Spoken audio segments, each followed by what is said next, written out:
好，大家好，我係零針仔職塵，好高興又見到大家啊！咁啊，距離上一次見面咧係唔係好耐嘅時間啦？咁咧原本咧上一次就教緊大家咧，即係介紹緊 Bose 最新嘅 Firmware 3.2嘅特色啦，有啲咁嘅新功能啦。咁啊點解唔係下集嘅咧？咁啊原因就係因為咧好開心，今日我咧就喺店家手中咧就借到呢一部。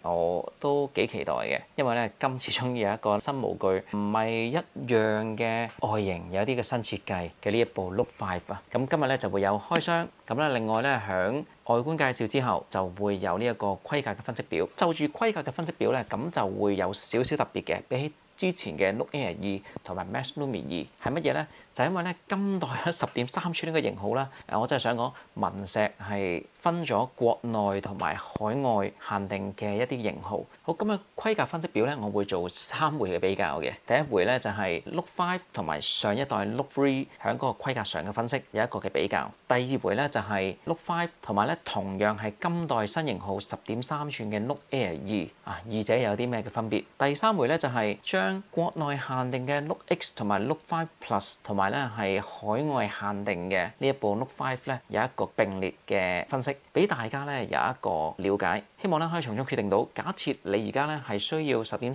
寸嘅閱讀器，而又想要開放式嘅，咁你揀定咗文石啦。但係諸般咁多嘅型號咧，真係會讓到人咧係十分混淆嘅。咁希望咧我響後半部嘅呢一個分析表，會幫到大家，你能夠買到一部咧係最適合你嘅閱讀器。不過大家記住啊，由於有國內同埋海外限定嘅分別啊，今代，所以咧有啲型號可能你想嘅，但係你未必能夠咧咁容易買到，或者你需要用另外嘅途徑去買嘅，咁就後話啦。好，咁事不宜遲，咁咧就先係開箱，咁就開片。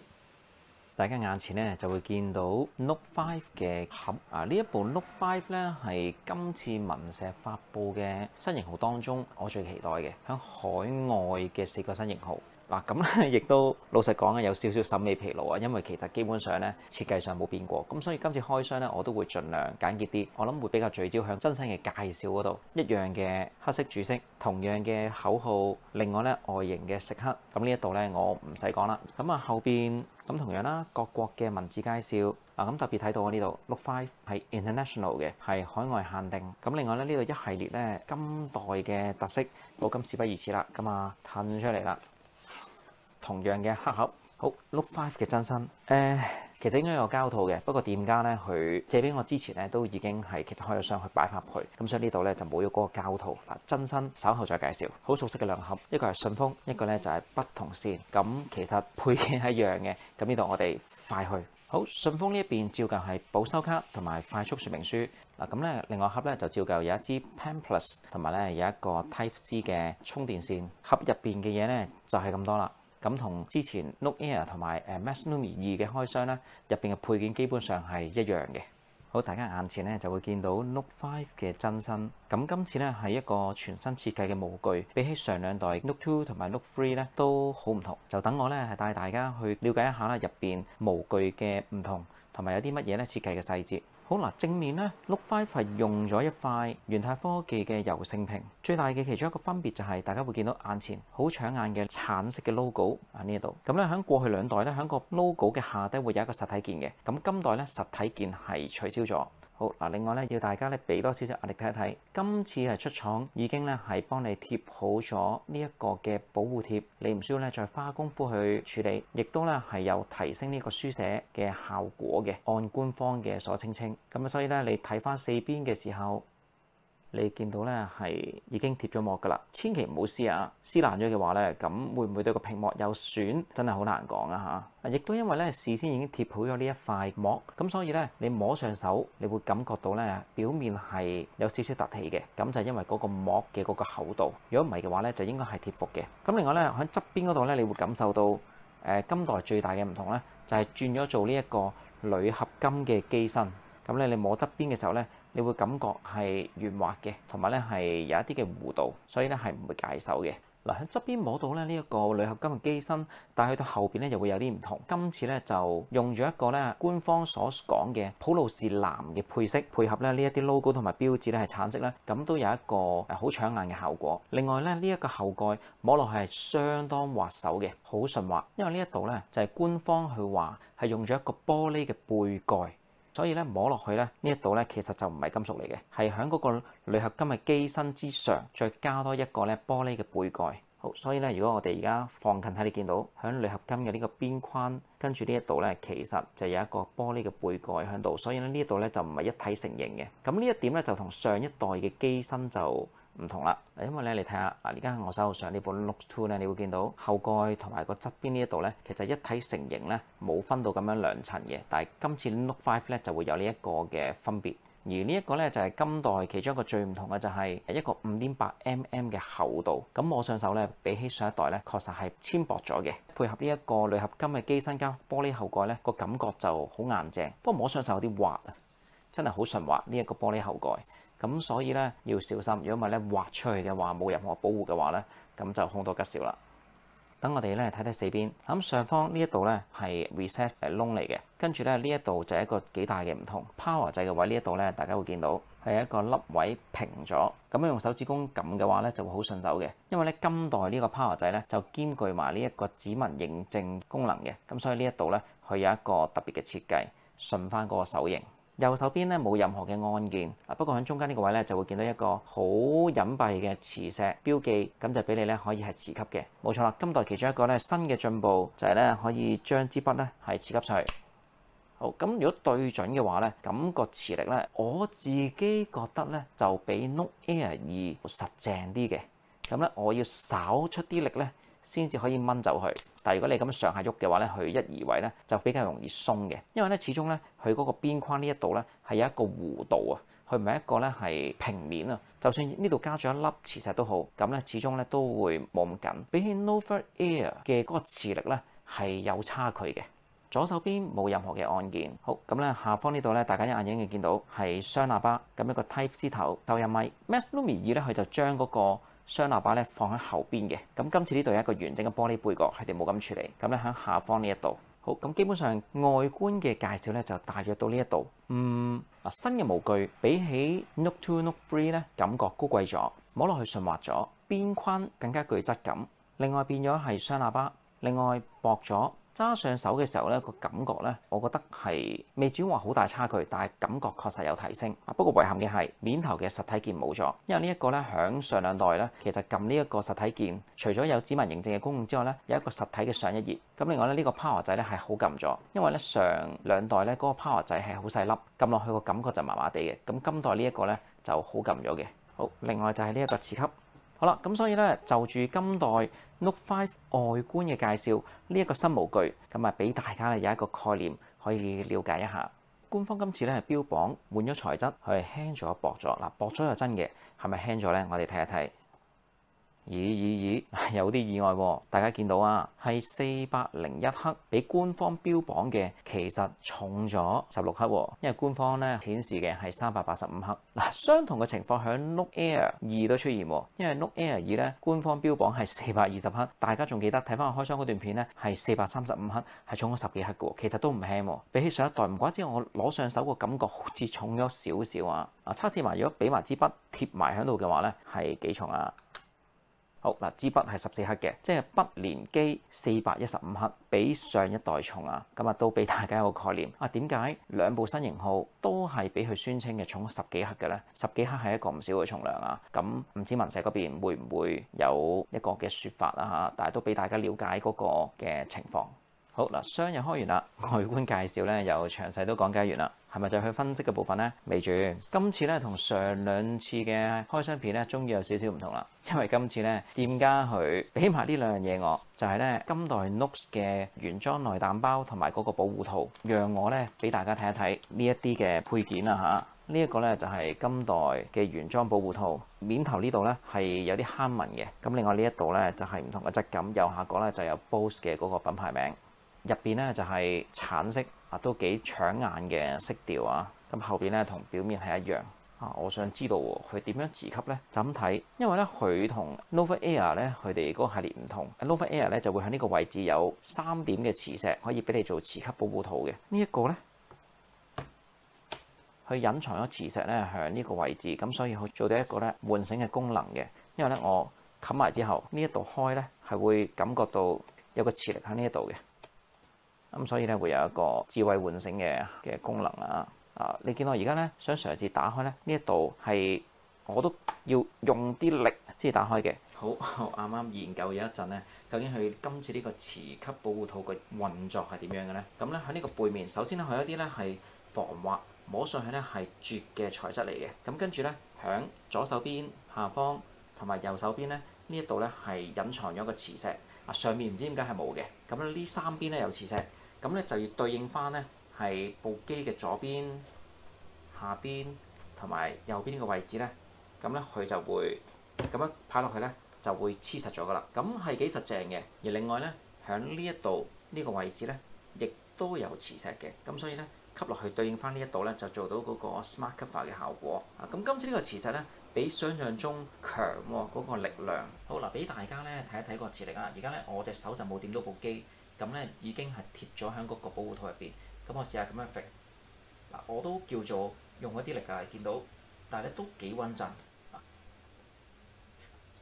上次再用力啲，咁都真係冇事。其實我個心嚇一嚇嘅，因為咧呢部 Note 5咧新機如果落地咧就整花咗嘅話，咁啊就真係唔係幾好啦。但係好穩陣，比我想象中穩陣。咁樣揈法都冇事啦。我諗日常用咧就問題不大。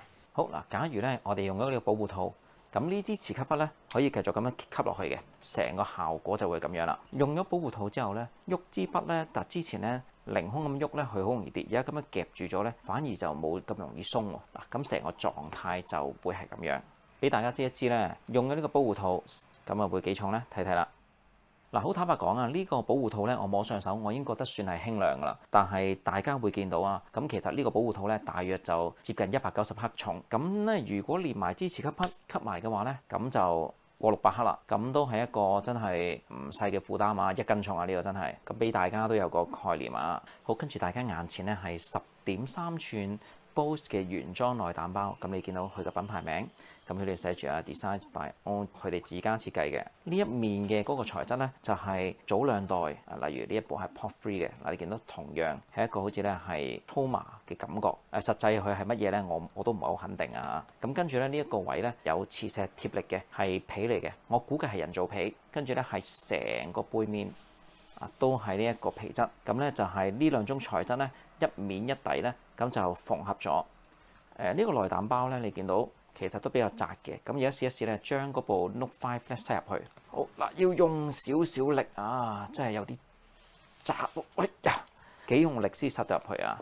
好，咁塞到封咗之後咧就咁樣。咁你見到呢度凸起咗，咁佢呢度仲有啲空間嘅。咁咧支筆磁吸落去，咁你見到磁吸埋支筆落去，咁樣去。外形就咁睇都幾靚仔嘅，咁啊攞出嚟。要幾用力先攞到？佢設計得有啲窄啊！如果闊翻少少會好啲。內籠嘅材質咧就係呢一隻嘅物料，摸落去係鞋鞋地，咁咧都應該係防刮損嘅。但係咧就冇嗰啲咩海綿啊，或者係可以有避震能力嘅夾層喺入邊。咁我諗嗰個防撞力咧相對就弱啲啦。呢一個嘅內膽包嗱，咁同場加映啊，咁呢個10.3寸嘅內膽包咧，咁其實文石係通用嘅。咁啊，大家眼前見到呢部 Note Air 2啦嚇，仲喺我手中，咁啊試一試，咁啊照塞入去，都要用啲力，塞入去啊，咁你會見到啊，咁咧由於咧佢係比 Note 5係闊嘅，塞咗入去之後咧，呢度仲露一條邊出嚟，係啦，咁冚啊冚得埋嘅，但係咧若果咧吸埋支筆落去，就貼唔到啦。咦，咁有啲尷尬喎。咁佢呢度仲有啲位嘅，攝支筆喺呢度得唔得咧？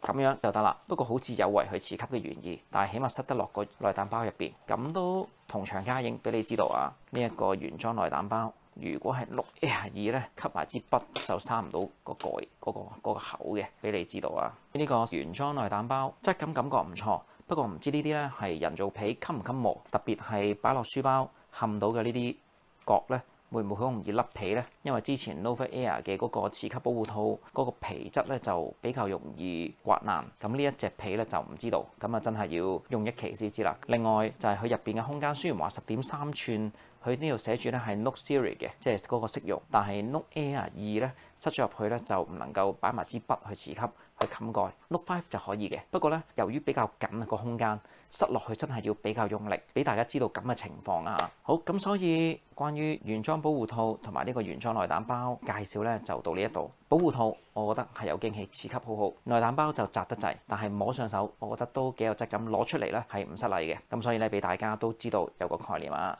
好，唔知睇完咧開箱同埋呢一個外觀介紹之後，你覺得呢一部 Note 5俾唔俾得一啲驚喜你呢？比起之前嗰兩次嘅開箱，你會發現呢係同上一代嘅模具係基本上一樣咁滯啦。咁今次終於有啲新意啦。你話係咪讓到我好驚喜呢？其實又未至於嘅，但係手感上薄咗，同埋嗰個玻璃背蓋摸落去嘅順滑，同埋唔係好容易黐嗰個指紋，即係冇乜指紋。上一代咧嗰個蓋咧係比較容易黐指紋嘅。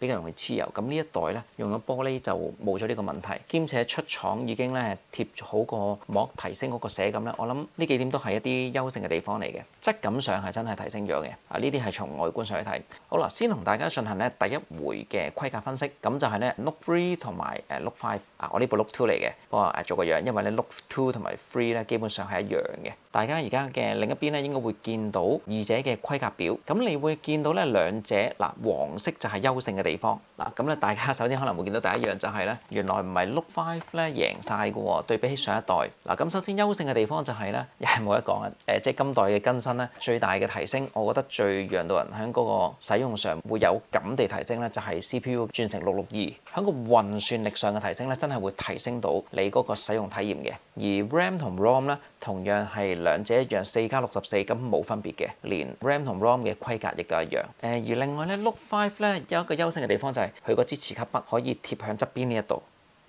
咁上一代咧係要用保護套有一個咧擺筆位，不過嗰個位咧就唔係好牢固，同埋咧亦都有啲用家反映咧用得耐咧嗰個環係會爛，咁就冇得咁樣吸響個機身嗰度嘅。另外版本上嘅提升啦，由 Android 10提升到11，而個厚度係薄咗嘅，由7.1mm 咧就薄咗咧減成5.8mm。另外個闊度咧亦都睇翻嗰個數據咧係略為窄咗少少嘅。另外仲有一點優勝之處就係出廠已經貼好呢一個提升寫感嘅膜啦嚇，咁呢幾樣咧就係 5比起3咧優勝嘅地方。但係上一代咧都有啲位咧其實係優勝嘅。第一就係電量，佢雖然厚咗，但係喺電量上咧多咗1300毫安咧，其實都係一個幾大嘅容量嚟㗎，即係講緊係比起 Note 5嘅話咧係多咗40%左右嘅電池容量。續航力係咪真係優秀咗？因為 CPU 提升咗做662之後咧，功耗係低咗嘅，但係我哋都可以肯定 Note 3其實係會長電啲嘅。另外咧有一個我覺得可能對用家嚟講會唔方便嘅就係 Note 5冇咗個實體鍵喺下方呢一度，因為間唔時咧老實講我都會用到嘅喺 Note 2嘅時候，但係而家冇咗呢一個實體鍵咧，咁就真係冇咁方便。雖然佢整合咗嗰個指紋辨認咧喺嗰個頂嘅 power 掣嗰度，但係始終少咗個實體鍵咧，就少咗一個按鍵可以用，少咗一個功用啦，就變成好咁。所以咧兩者嘅差距可能講緊係500-600蚊左右以上嘅嗰個差別，又讓你會唔會覺得上一代都可以考慮喎？如果你唔係追求最極致嘅速度啊，當然啦，仲有一個分別就係 Note 5咧有最新嘅 firmware， 不過咧官方都已經承諾咗過多段時間之後咧 Note 3都會咧可以用到最新嘅 firmware， 咁所以呢一點咧係只需要多啲耐性嘅啫。咁所以可能你就要考慮啦，如果你係中意 Note 呢個系列冇 Air 咁潮，沉實啲，仲公用性多啲嘅，而你又想可能係預算上又節省啲嘅話咧，可能 3都係可以考慮嘅一個位。特別講到咧喺電池上咧，其實係會襟啲嘅。但係如果你想咧薄啲，另外咧就係用落去快啲嘅話咧，咁 Note 5咧應該就會啱你多啲。我講咗一點 ，Note 3係輕啲嘅。呢一樣我覺得係有少少失望，因為佢轉咗模具，又講到咧係用咗全新鋁合金嘅機身，但係度出嚟嘅重量係重啲嘅，兼且係會感覺到有少少墜手嘅。咁所以呢個位咧就有啲可惜。不過當然啦，比起 Air 系列咧，其實都係輕啲嘅。咁所以呢一度咧就俾你咧係就住最新一代同上一代咁咧係同系列之間咧有一個嘅比較，俾你去考慮一下。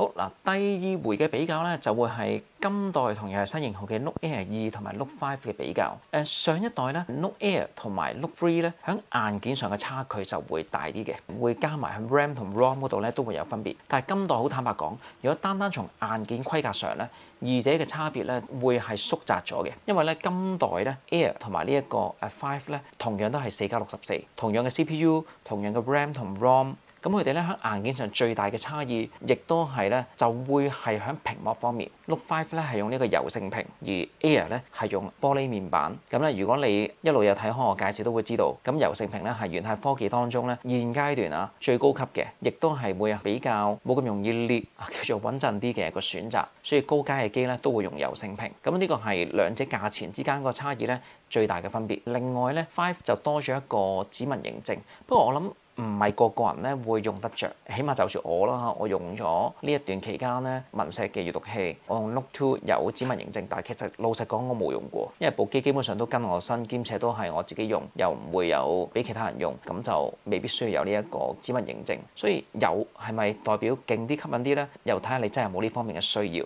啊。咁所以另外一個咧硬件上最大嘅差異就係 Air 係重啲嘅，比起 Note 5咧係重幾十 gram，大約可能30零 gram 左右，可能接近成嘅重量啦，咁都唔細呢個差異。咁我上手咧 Air 真係最手啲嘅。咁另外就係個設計啦嚇。咁如果你中意 Air 嗰個設計，你覺得潮啲，同埋佢嗰個左邊闊身啲嘅嗰個設計咧，會你覺得好揸手啲嘅話咧，咁你都可以去考量。咁所以咧，今代嘅差異比起上一代咧係窄咗，而價錢上咧亦都確實有個差距嘅。可能講緊喺香港嘅定價嚟講咧，就爭700蚊。咁呢700蚊值唔值咧？如果你都係想要最新一代嘅10.3寸，而係又係海外可以買到嘅呢兩部嘅話咧，咁可能你就要考量頭先講嘅嗰啲差異，你覺得值唔值700蚊啦？又或者有冇啲咩點咧會係擊中你？你覺得咧係值得去俾多啲，或者咧用俾少啲嘅買 Air 都得咧？而上代咧 Note 系列咧，佢電量係比 Air 係優勝嘅，但係今代因為咧 Note 5薄咗，兩部機咧同樣係3000毫安嘅電，咁所以喺續航力應該都唔會有咧明顯嘅分別，應該唔會。咁所以咧呢一度咧又可以再見到個差距，又真係咧比起上一代又再窄啲嘅。咁所以呢個位置你亦都需要可能咧係去諗一諗，考量一下。好，到最後一回嘅比較咧，就會係海外限定嘅呢一部 Note 5同國內限定嘅 Note X 同埋 Note 5 Plus 咧有一個並列嘅比較。咁大家可以見到呢一個嘅規格表。嗱，咁基本上咧 Note 5同埋5 Plus 咧都用咗呢一個新嘅模具啦，入邊嘅硬件規格基本上都係一樣嘅。唯一嘅分別咧就係5 Plus 咧用6GB RAM 同埋係最吸引嘅用128GB ROM，比起5咧其實就有一個差唔多一個倍增啊。而 Note X 咧就係文石官方都講到明，其實係俾人用一個咧係比較便宜嘅價錢，都可以體驗到咧文石10.3寸嘅嗰個威力。咁所以咧佢嘅嗰個規格係入門啲嘅，係3+32，而32GB ROM 咧佢係用咧讀寫速度慢啲嘅 eMMC 嘅規格，比起咧用 UFS 2.1嘅 Note 系列咧，響嗰個讀寫速度咧係有啲差距嘅。想了解多啲詳情咧，可以睇翻上一次我嘅開箱片咧有講解呢兩種格式嘅分別。而另外咧 Note X 咧佢係冇用到柔性屏嘅，係用成本低啲，叫做冇咁安全嘅玻璃面板，即係同 Air 咧我估計係一樣嘅面板。嗱，另外有一點都必須注意，嗱 Note X 咧暫時我冇見過實物啦嚇，但係睇翻渲染圖同埋睇翻佢官方發布嘅嗰個數據咧，佢係同樣用咗新嘅模具。咁如果睇翻嗰個模具嘅樣咧，其實咧應該係7寸嘅 Lift 嘅10.3寸版，喺嗰個外形上去睇啊，佢會係冇咁長，比起 Note 5。另外會闊少少，另外會厚啲。咁實際係點咧？可能真係等我未來有機會借到手啦，咁我先至會有個比較直觀嘅印象。而家都係從數據嚟睇嘅啫。另外咧 ，Note X 咧比起 Note 5同埋5 Plus 咧有兩點嘅優勝嘅，可能亦都係讓到有啲人咧猶豫嘅位啊，就係電量佢係大啲嘅，佢係4000毫安，比起另外兩部咧多咗1000毫安。另外就係咧，佢係暫時咧文石喺10.3寸型號當中咧，唯一一部係支援插 micro SD 卡嘅，最高可以支援到512GB。咁對中意插卡，覺得咁樣咧讀取檔案係會方便啲，你覺得咧咁樣1蚊一插，或者可以直接咧喺嗰個 SD 卡入邊咧有變相多幾倍嘅容量，對某一啲嘅用家嚟講咧，佢會覺得係吸引嘅。係係啦，咁呢一個咧係彌補翻佢得32GB ROM 嘅呢一個嘅缺陷，因為32GB咧老實講，扣除 Android 嘅系統可能用得嘅就係可能係24、25GB，再加埋你一路用，你可能裝 Apps，你用開放式就通常都會裝 Apps 㗎啦。咁32GB嘅 ROM 咧，其實老實講真係唔係好夠用嘅，咁可以插卡咧就彌補到呢個痛點。另外 Note X 咧就冇指紋認證嘅，咁所以咧就住三者嘅差異咧，大約就係咁樣。咁如果你話我需求最高規格嘅硬件嘅話咧，咁當然係5 Plus 啦。不過咧又要考慮一下5 Plus 係國內限定，香港係可以有途徑買到，你可以聯繫我，如果你想了解嘅話。但係個重點係咧，佢嘅價錢又確實會比起 Note 5咧係高啲，就真係睇下你本身嘅需求。Note X 咧佢係平啲，但係咧響 RAM 同 ROM 嘅不足咧，可能響運作上嘅體驗上咧都會有影響。另外佢係重啲嘅，但我未有實機，所以咧我都真係唔知道咧攞上手個手感咧係咪真係會墜手啲同埋冇咁好。但係都俾大家知道三者之間配合埋上一代，再加埋 Note Air 今個系列5部。文石現階段你可以揀到嘅10.3寸嘅型號，又唔知道邊一部覺得係切合你嘅需要多啲。如果你咧係已經有啲嘅諗法，知道邊一部咧係有啲位係吸引你嘅話，你可以咧係去留言嗰度去分享一下你嘅想法啦，俾我都知道咧其實邊一部咧係會受歡迎多啲咧，我都好想知道咧邊一部咧會係比較多我嘅觀眾咧會中意啊。因為老實講咧，有好多網友事前咧係去聯繫我，去問我咧，都好難選擇啊。好坦白講，就算你了解到嗰個規格嘅唔同之後咧，可能你喺揀選上都會陷入呢一個選擇困難症。咁所以呢個位置咧，但係起碼係俾你有一個資訊了解到各自嘅差異。咁實際詳細嘅評測都係要待之後啦，因為咧下一回咧我就會係做Lift 嘅嗰個開箱同埋規格分析。做完 Lift 嘅分析之後咧，咁我會接續咧係我會想做埋 Firmware 3.2嘅下集，因為咧今集呢個 Firmware 咧有幾個新功能，我覺得係都幾正嘅，我都想咧可以介紹俾用家知道。咁所以呢幾部新型號嘅詳細評測，可能借埋上一代真係有個實際嘅比較咧，可能真係要再後少少咧一路排落去。希望大家繼續支持啦，可以係去期待一下啦嚇。嗱，如果就住今日呢一個開箱外表介紹同埋呢一個3個層次嘅分析，你覺得咧係有幫助嘅對你，都誠邀你可以讚個好啦。如果你咧係喜歡呢一類 E Ink 產品嘅評測教學，都誠邀你可以訂閱我嘅頻道。咁咧，希望下一次咧有新影片嘅時候，我都能夠再次見到你。咁今日嘅內容咧，大約就暫告一段落啦。感謝你嘅觀看，拜拜。